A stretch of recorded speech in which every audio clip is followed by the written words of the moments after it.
For E5, first verify the blower motor wire harness is in good condition.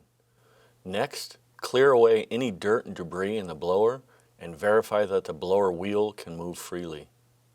Then, unplug the 4-pin harness from the controller and test for voltage at the 2 left pins.